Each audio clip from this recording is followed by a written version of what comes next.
Chicken সবাই রান্না করতে পারে, তবে এইভাবে রান্না করলে এর স্বাদ একটু বেশি হয়। প্রথমে চিকেনের মধ্যে দিয়ে দিয়েছি সাধারণ কিছু গুঁড়ো মশলা, যেমন লঙ্কার গুঁড়ো, হলুদ, নুন, জিরে গুঁড়ো, কাশ্মীরি লঙ্কার গুঁড়ো, ধনে গুঁড়ো।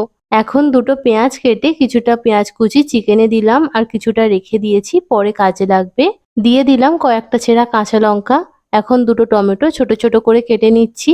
টমেটো কাটা হয়ে গেলে এটা চিকেনের মধ্যে দিয়ে কিছুটা পরিমাণে সর্ষের তেল দিয়ে দিয়ে দিলাম আদা রসুন বাটা। এখন চিকেনের সাথে সবকিছু খুব ভালো করে মাখিয়ে নিচ্ছি। চিকেন ম্যারিনেট করা হয়ে গিয়েছে। আমরা বাঙালিরা আলু ছাড়া চিকেন ভাবতেই পারি না, তাই কয়েকটা আলু কেটে নিলাম। এখন কড়াতে তেল গরম করে দিয়ে দিলাম কেটে রাখা আলু।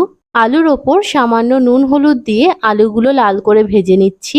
আলু ভাজা হয়ে গিয়েছে। এখন তেল থেকে আলু তুলে নিয়ে ওই তেলের মধ্যে দিয়ে দিচ্ছি দুটো শুকনো লঙ্কা আর কয়েকটা গোটা গোলমরিচ।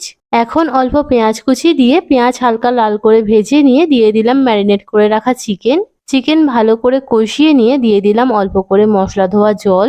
যতক্ষণ না চিকেন থেকে তেল ছাড়ছে ততক্ষণ চিকেন ভালো করে কষিয়ে নিয়েছি।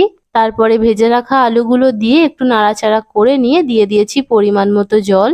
ঝোল ভালো করে ফুটিয়ে নিয়ে অল্প করে গরম মশলা দিয়ে চিকেনের সাথে ভালো করে মিশিয়ে নিয়েছি। এবারে এই চিকেন ভাত, রুটি, পরোটা যার সাথেই পরিবেশন করুন না কেন দারুণ লাগবে খেতে।